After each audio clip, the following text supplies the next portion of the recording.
ونصلی علی رسول الکریم اما بعد بسم اللہ الرحمن الرحیم۔ محترم سامعین و ناظرین، گزشتہ مجلس میں ہم نے روزے کے چاند کے بارے میں بات کی تھی اور بتایا تھا کہ ایک ملک میں روزہ ہوتا ہے دوسرے میں نہیں ہو سکتا، اس کی وجہ کیا ہے۔ آج کی اس محفل میں انشاءاللہ ہم روزے کے مزید کچھ مسائل بیان کریں گے۔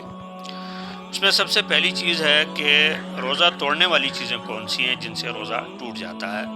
اس میں پہلا ہے جان بوجھ کر کوئی چیز کھا لینا، جان بوجھ کر کوئی چیز کھا لینا۔ نمبر 2، جان بوجھ کر کوئی چیز پی لینا۔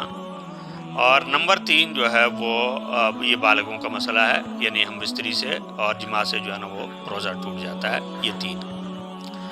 اور تیسرے چوتھی بات ہے اگر منہ بھر کر کے ہو جائے اور جان بوجھ کر واپس کر دے تو روزہ ٹوٹ جائے گا۔ اگر منہ بھر کر کے ہو جائے اور جو ہے وہ جان بوجھ کر واپس کر دے تو روزہ ٹوٹ جائے گا۔ پہلی بات یہ کہ منہ بھر کے کیا ہونے کا مطلب کیا ہے؟ تو منہ بھر کے کیا ہونے کا مطلب یہ ہے کہ اتنی کیا آ جائے، اتنی الٹی آ جائے کہ آدمی اس کو روک نہ سکے، یہ منہ بھر کر ہے۔ اگر اس سے کم مقدار ہے تو یہ منہ بھر کر نہیں ہے۔ اور اس کو اگر جان بوجھ کر اس کو واپس کیا تو اس صورت میں روزہ ٹوٹ جائے گا، لیکن جان بوجھ کر واپس نہیں کیا، اس کی الٹی جو ہے نا کیا اس نے باہر کر لی، لیکن اس کی کوئی مقدار واپس جو ہے نا لامحالہ جیسے اتنے زور سے آئے گی تو کوئی چیز واپس بھی جائے گی، تو اس میں جو غیر ارادی طور پہ اگر اس میں سے واپس گئی ہے جو کہ اس سے اس کا روزہ نہیں ٹوٹتا۔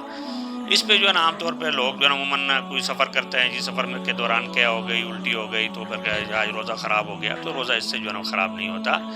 اور اگر اس سے کیا کہتے ہیں منہ بھر کر ہو اور آدمی جان بوجھ کر اس کو واپس کرے تو اس صورت میں جو ہے نا اس کو روک لیا، باہر نہیں آنے دے رہا، اس کو واپس کر لیا تو اس صورت میں روزہ ٹوٹ جائے گا۔ اور اگر کسی نے زبردستی منہ بھر کے کہہ کر لی تو اس کو وہ روزہ دوبارہ رکھنا ہوگا۔ زبردستی جو ہے نا اس نے کہہ کی، اب دیکھیں خود جب آئے گی کہہ تو اس صورت میں وہ باہر نکل جائے گی، لیکن زبردستی کر رہا ہے تو اس صورت میں جو ہے نا وہ آئے گی بھی اور کچھ واپس بھی جائے گی، تو اس لیے جو ہے نا اس کے اوپر قضا جو ہے وہ اس کو کرنا پڑے گی، دوبارہ اس کو روزہ رکھنا ہوگا۔ اور اگر کسی نے کوئی بھی چیز نگل لی تو روزہ ٹوٹ جائے گا۔ کوئی بھی چیز نگل لی، خواہ وہ کھانے کی ہے، پینے کی ہے یا نہیں ہے۔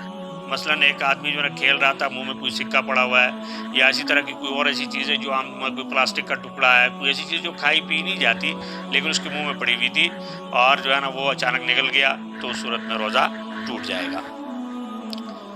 اور اگر کسی نے ٹیکا لگوایا یا کان یا ناک یا سر اور پیٹ کے زخم میں ایسی دوا ڈالی جس کا اثر پیٹ یا دماغ تک پہنچ جاتا ہو تو اس سے روزہ ٹوٹ جائے گا۔ ٹیکا لگوایا یعنی ایسا ٹیکا جو براہ راست جو ہے نا جس کا اثر جو ہے نا پیٹ کے اندر جا رہا ہے، یا کان میں کوئی دوائی ڈالی ہے، ناک میں ڈالی ہے، آنکھ میں ڈالی ہے جو اندر جو ہے نا جا رہی سیدھی، تو اس صورت میں روزہ جو ہے نا اس کا ٹوٹ جائے گا۔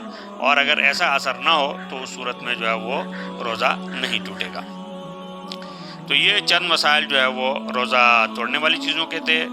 اب اس کے بعد جو روزہ نہ توڑنے والی چیزیں، ان میں مثلا کسی نے بھول کر کوئی چیز کھا پی لی تو روزہ نہیں ٹوٹے گا۔ بھول کر جو ہے نا، بھولنے کا مطلب یہ ہے کہ اس کو یاد نہیں تھا اور اس نے کوئی چیز کھا لی، لیکن جیسے ہی اس کو یاد آئے گا اس صورت میں وہاں اس کو رکنا ضروری ہے۔ مثلا اس نے گلاس اٹھایا، ایک گھونٹ پیا اور اس کے بعد اس کو یاد آیا کہ وہ روزہ ہے تو بس چھوڑ دے، ٹھیک ہے۔ ایسا نہیں ہے کہ اس کے بعد کہ چلو یہ ویسے ہی آدھا تو میں نے ایک گھونٹ پی لیا تھا دوسرا بھی پی لیتا ہوں، اس کی اجازت جو ہے نا اور نہیں ہے، ٹھیک ہے۔ اور اگلی بات، سر میں تیل لگانے، آنکھوں میں سرما لگانے یا بدن کے کسی بھی حصے سے خون نکلنے سے یا خون نکلوانے سے روزے پر کوئی اثر نہیں ہوگا، ٹھیک ہے۔ حجامہ لگوایا، مثلا اس نے خون نکلوایا یا کوئی زخم ہو گیا اس سے خون نکل آیا تو اس صورت میں جو ہے نا اس کے اوپر یا اسی طرح سے سر میں تیل لگایا، آنکھوں میں سرما لگایا تو اس سے روزے کے اوپر کوئی اثر نہیں پڑتا۔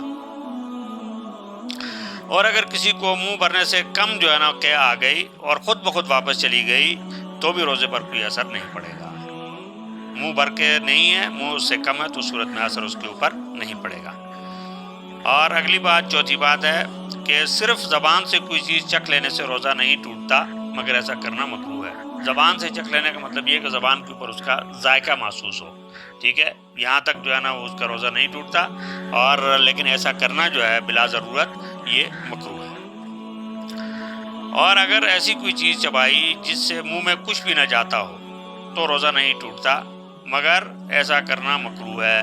کوئی ایسی چیز مثلا پلاسٹک کا ٹکڑا ہے یا کوئی بھی ایسی چیز ہے جو منہ میں وہ چبا رہا ہے لیکن اس سے کوئی چیز اندر نہیں جا رہی، تو اس صورت میں اس سے روزہ نہیں ٹوٹتا، لیکن ایسا کرنا مکروہ ہے۔ وجہ اس کی یہ ہے کہ اگر وہ منہ میں رکھا ہوا ہے تو ہو سکتا ہے کہ وہ چباتے جو ہے نا وہ بے خیالی میں اندر چلی جائے گی وہ چیز، تو اس سے اس کا روزہ ٹوٹ جائے گا۔ تو یہ جو ہے نا کچھ مسائل جو ہے آپ کے سامنے بیان ہوئے، وہ چیزیں جن سے روزہ ٹوٹتا ہے اور وہ چیزیں جن سے روزہ نہیں ٹوٹتا۔ اللہ تعالیٰ ہم سب کو ان امور کا خیال رکھنے اور روزے کو اپنے تمام آداب اور تمام جو ہے وہ اس کے جو ہے نا آداب کے ساتھ اس کے کیا کہتے ہیں تمام احکام کی رعایت کے ساتھ روزہ رکھنے کی توفیق عطا فرمائے۔ وآخر دعوانا ان الحمدللہ رب العالمین۔